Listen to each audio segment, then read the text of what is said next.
a hot day means good news for solar panels, surely. That means we can get a load of electricity into our grid. Oh, it's not going to go all funny like it did in Spain. No, that could never happen here. Problem is, of course, while we may have the odd sunny day that can generate a bit of electricity from a solar panel, is where we're getting those solar panels from, because a great number of them are being made in China. This so-called green revolution that's supposed to create 48,000 jobs or whatever it is, well, it might do. Well, if you want to call them jobs, I wouldn't call them jobs, I'd call them slave labour. But all of the work to build these blimmin' things, windfarms and solar panels, are taking place in China. And we know that there are these big manufacturers in some of the provinces of China where they're using Uyghurs as slave labour. Well, that's OK, because the Labour MP Sarah Champion has come up with a solution. She said that instead GB Energy should be buying solar panels from companies in the UK. My question is, however, how? We haven't got the ability to manufacture anything here because our energy bills are so big. Because the tax on employers' national insurance.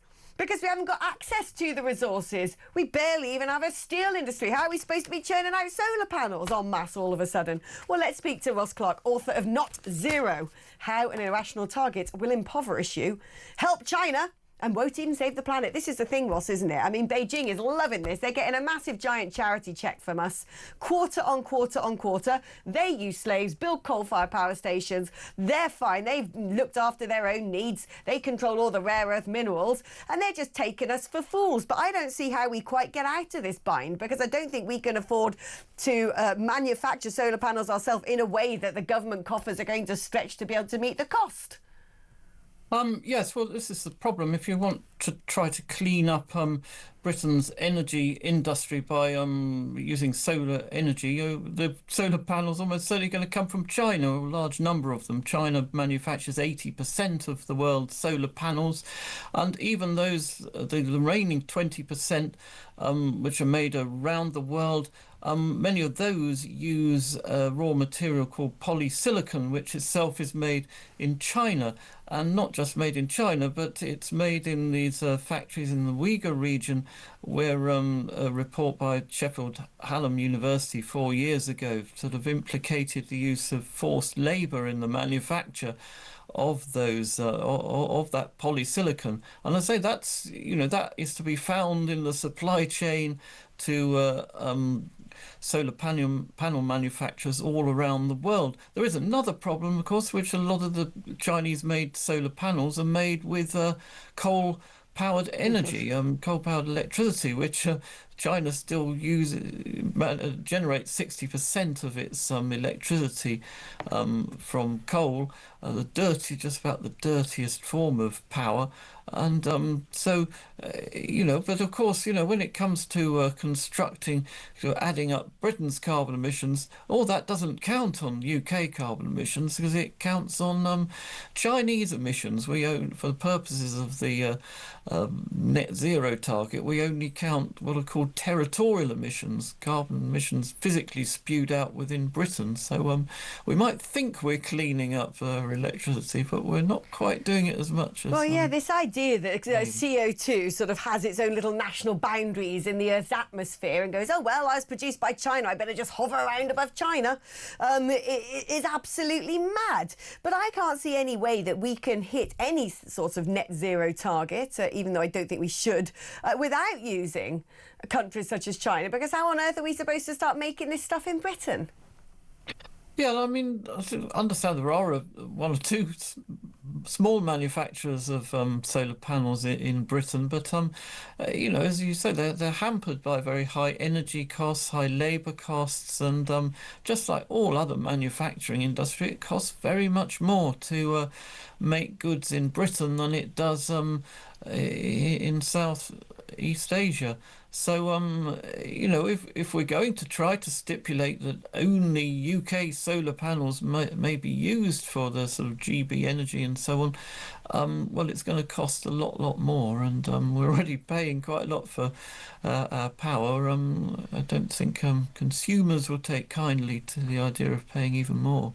No, I don't think they can even afford to, quite frankly. The highest energy bills in the world already. And is it about 40% of bills that are subsidies for net zero now?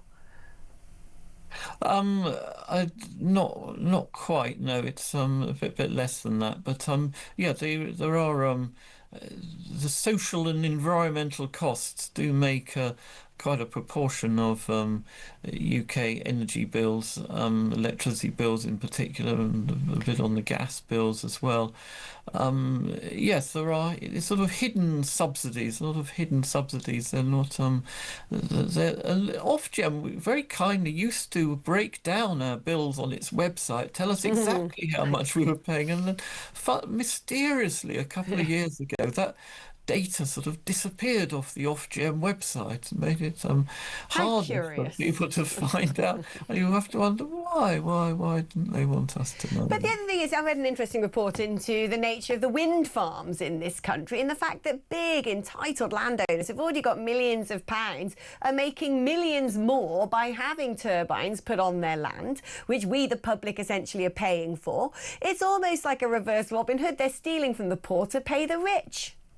Yes, well, that seems to be the way with green energy, isn't it? All the subsidies go to very wealthy people, the grants go to wealthy people, those who can afford electric cars and solar panels and heat pumps and so on. And it's the ordinary people who pay the price. You know, as I say, it's a lot of these subsidies are funded by levies on our bills, which are a regressive form of tax. If it came out of general taxation, well, you'd say, well, it was funded by progressive taxation. But if you put a levy on people's bills, then proportionally the poor are paying more. So, it might sort of allow the government to say it's spending a bit less on subsidies than we really are paying, but putting it on our bills is not helping the poor pay their energy bills. I mean, 4 more years of the Labour Party, they don't seem like they're going to slow up on the net zero stuff at all. If anything, they're going to go full throttle on it into oblivion. What do you think could come to pass in those 4 years as we continue to hurtle down this path? Well, Ed Miliband has promised to save us £300 a year on our electricity bills, hasn't he, if you remember? Well, I don't think that one's going to go very well. Obviously, nobody can predict what energy prices are going to be like in 4 years' time, but Miliband has committed himself somewhat of a hostage to fortune by making that promise. I think in the next 4 years, our bills will probably go up. We will also be risking power cuts, as just happened in Spain earlier this year, because of the sort of intermittent nature of wind and solar power. And I think if we get into that situation, then public opinion on all this stuff is going to turn very negative very quickly. I think you're right. The brilliant Ross Clark, ever good on these things.